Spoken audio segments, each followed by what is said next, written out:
Hey, yo, what's up guys? This is Oakley and we're going to be in Shogun 2 doing a 1 versus 1 battle. This is going to be myself playing with a sort of a mixed army. I have a lot of these White Tiger Force guys sprinkled out in the front. Let's actually go ahead and look on the right side. So one White Tiger Force there, then another Spear Levy and White Tiger Force. So pretty crap units. Then backed up by Red Bear. These are kind of your most cost-effective units you can get and follow the Samurai. And yeah, these guys are going to be all hidden here on this front. Meanwhile, I'm going to push forward with 2 Yariki on the right side. Let's go ahead and get rid of this just so we can watch the cinematics. Over in the center, I'm then pushing forward with 2 more Yariki, just probing the front. I have a White Tiger Force, again, kind of a crappy unit. Just fodder to start, taking out some positions for myself and, secure the opponent's focus. Spear Levy moving up here to contend this archery dojo. I'm going to form up like this just so he can't really shoot me. On this far left side, I then have Red Bear, and Red Bear. So pretty good force backed up by Katanakachi. And in the back, I still have yet more cavalry. Yariki over here. You can see I now withdrew these and they're going to be hidden in the rear. And then I have more guys in the center.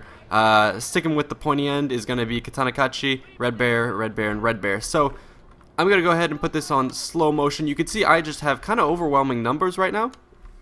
And I am just spreading out. A lot of the things I like to do in Total War is kind of take positional advantage of my opponent. I like to spread out. I like to go more for numbers than quality. And you can see my opponent here on the other hand. Let's go ahead and look at his line. He has Red Bear, United States Marines, Royal Marines with a lot of veterancy on those guys. Red Bear, Infanterie de Marine, White Tiger Force, General's Bodyguard, and then 2 Carbine Cav with themselves a lot of veterancy. So this is going to be a battle that kind of shows off quantity versus quality, and I am going to try and see if we can win with just quantity. A lot of the guys are held in reserve. I'm just up here probing with some of my cavalry. Looks like my Yariki are...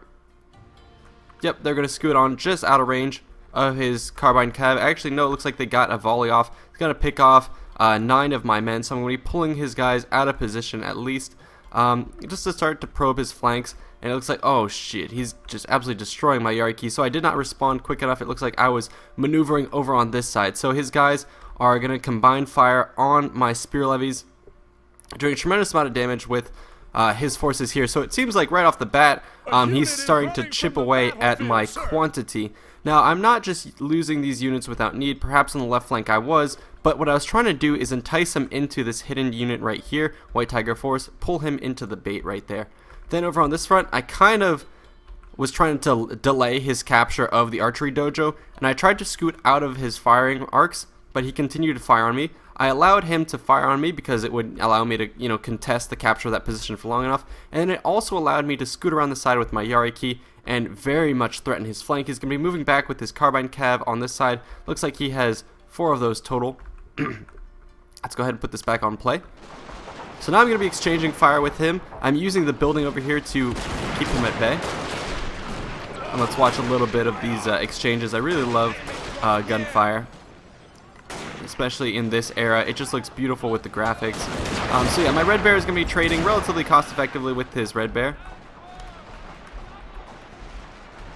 And he got his Carbine Cav in the mix.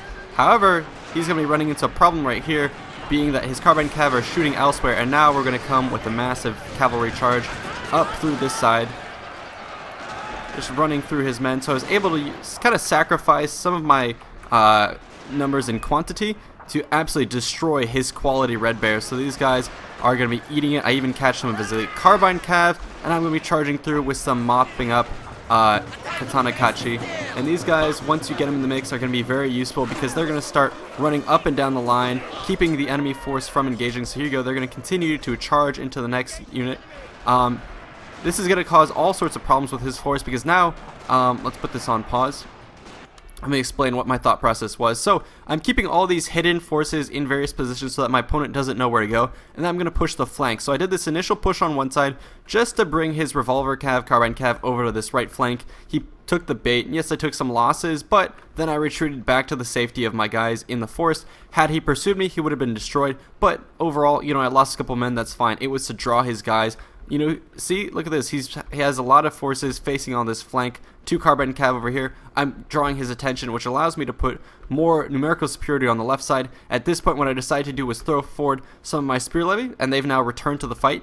They soaked up a lot of his fire once he got some shots on. Then I pushed very heavily with cavalry, took some shots from his revolver cav, and then swept into this position. This is going to be disrupting the entirety of his line. You can see now he's forced to peel off some of his red bear to face in this direction, and what that's going to do is now open up the center. Again, why I held these units in reserve in the forest as opposed to being out in the open is he may forget, you know, how many units I have in various positions.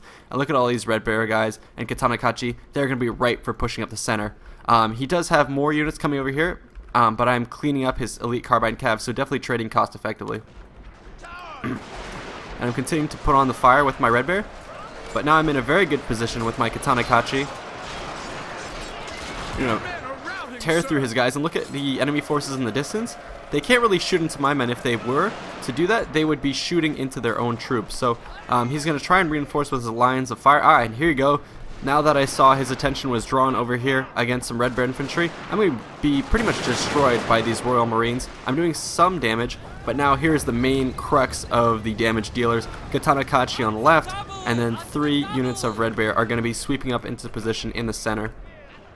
So attacking the flanks to draw all his attention here. He's going to fall back into these somewhat tenuous positions, and his quality troops are going to be picking apart my men. It's going to take a lot of forces to disrupt him, but now I have enveloped the center. As I start to envelop the center, I'm going to push the right side as well. Sweep around with my cavalry going on the back. My anticipation is to hit this flank as it tries to throw me back into the woods. I do have some more guys back here to hopefully fall back to. And now here are my guys, lined up and ready. White Tiger Force destroying red bear. Actually, that should not be happening, but because of positional warfare, I am getting the advantage, and my red bear is still alive, so I'm forcing my opponent back. You can see him on the defensive, and now what I'm going to be doing is every time he has a little corner like this, I can exploit those corners and get more of my guys shooting at his men. Meanwhile, he's going to leave some reserve forces back here to try and be sort of a rear guard action. He's going to focus on my Katanakachi, but these guys are going to continue to charge forward, force his guys back. In the rear, I'm pulling his cavalry out of position with some Yariki in the back, and these guys are going to be running towards this position just to try and bait him out. We're going to be moving up to try and engage. In the center, I have my guys in deep formation. Probably not the best move, but they're just there to intercept enemy forces, draw fire. And yeah, they're going to get destroyed. Over on the right side, you can see me starting to return fire. There you go, a lot of my units returning fire against my opponent. It is kind of a bloodbath here as he falls back and forms another defensive line. Over here with his carbine cavalry in the rear, he's going to be doing a lot of damage to my guys. So this is not a position I want to be in for long. I do not have any reserves at this point, just my general in the back. So I can't stay in this fight too long. Now that we're fighting man for man, I don't have the numerical advantage anymore, and he's going to start to turn the tide against me. So you can see my guys are starting to break at this point.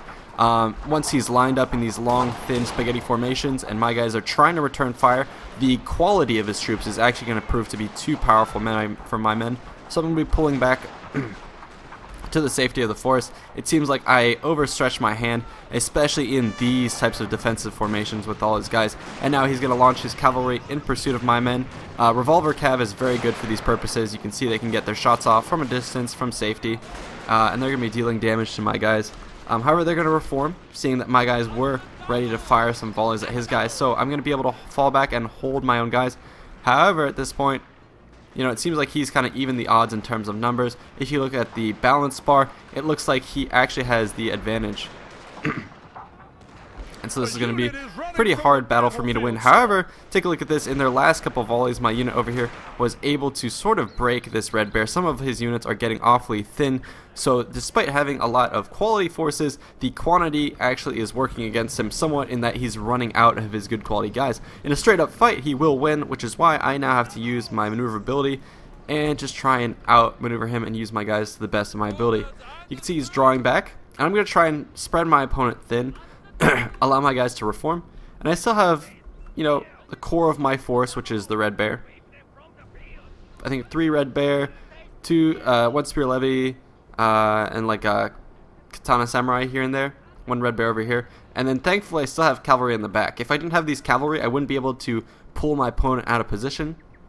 And then I wouldn't also be able to keep these guys in check. Had I not had cavalry, he could have swept these guys around the flank, just continued to pull them off. Anytime I turn around to face him, he could have charged me with his infantry and gotten the advantage. What I'm trying to do now is force my opponent forward. I have the ability to seize these dojos, so I'm going to try and do that and force my opponent to come in. Let's go ahead and hide the radar here.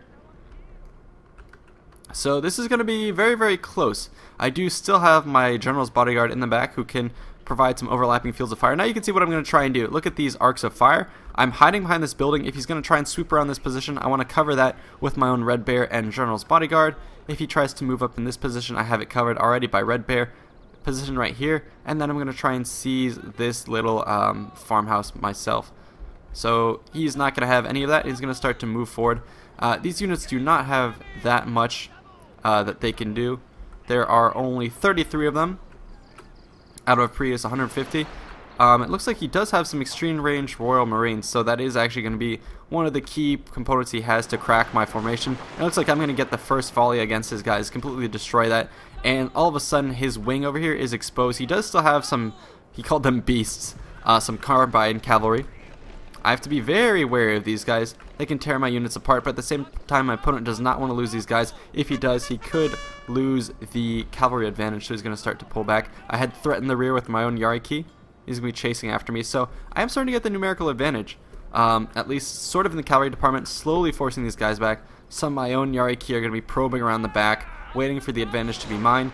Holy crap, one volley and the beasts destroy my Katana Kachi. But I do get some return fire against his carbine cav. And then we're going to be pulling back some White Tiger force to try and deal damage with his guys. Over here I'm going to do a double assault against these carbine cav. I'm going to have to bite the bullet quite literally here. So we're going to take out some of my guys, but I know that, you know, once that volley is done for, there's not much he can do. So I'm going to catch one of them, and the other unit is going to take a lot of fire, but the cavalry advantage is now going to be mine. In melee, I should be able to kill these revolver cav. This is going to threaten the whole rear of his line, and I'm going to continue to charge his guys, deal death to his carbine cav. Like I said, if I can get rid of his cavalry advantage, then I will be able to finally close in on his guys. In the confusion, I was actually able to destroy his beast, wrap around the flank, and do a lot of damage to his United States Marines. Guys, he does not want to lose. And I have to take advantage of the fact that I have to, you know, keep track of when these guys are firing or not, because I know when he's not firing, that's my opportunity to charge. I'm going to do that, and I might actually break this. They have 11 guys left, and there we go. I broke one of his guys. He does have one more carbine cav, but I'm going to continue to sweep up. So the Yari cavalry at this point is actually going to be the saving grace of my force. And it looks like they were actually destroyed by some returning enemy forces, the general and the carbine cav, but I think it successfully brought back the cavalry advantage.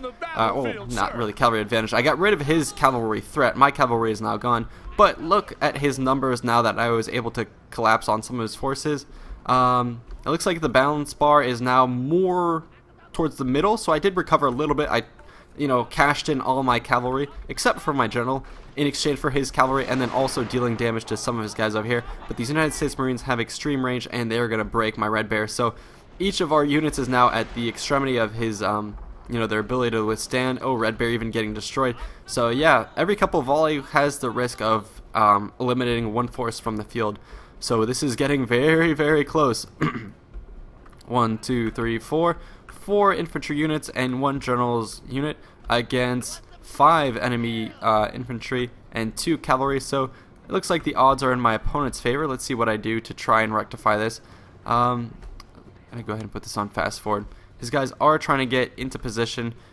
I do have some guns on my general's bodyguard.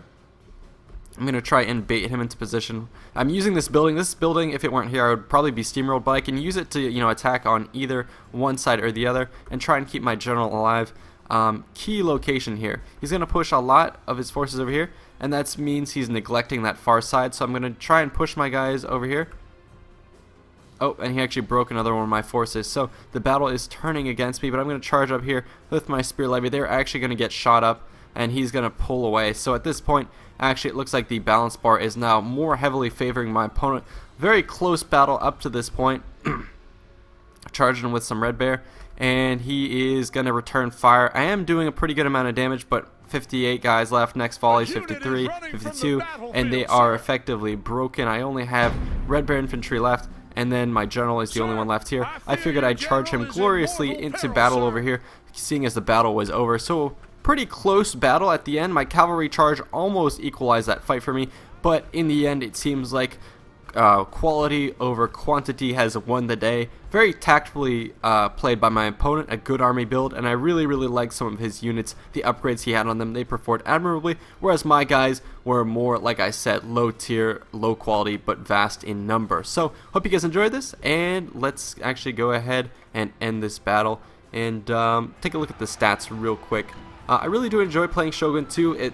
Just the blend of sort of technologies is great. The close quarter combat mixed with Follow the Samurai units and more extreme range gunpowder units is really fun. Let's go ahead and look at the unit stats and organize this by kills. So my Red Bear actually doing a pretty good amount of kills. My Cavalry themselves doing a pretty good amount of kills. Down here, however, these are the guys who charged in the front lines. Meat shields, 0, 0, and 0. They basically got obliterated. My opponent here got a lot of kills, 439 on his Infanterie de Marine. These guys are ridiculous when upgraded. You can see they got so many kills. These guys 132. So yeah, he really didn't have that many troops, but any units that I threw up the front would immediately get thrown in the meat grinder, and if I had no volley or follow-up to kill him after he had shot that volley, then those guys were basically thrown away. So maybe in this game it's better to go with quality than quantity, but again, it comes down to who the opponents are facing each other and what their abilities are. Anyways, well played to my opponent. Hope to see you guys in the next video, and yeah, peace out. Thanks so much for watching.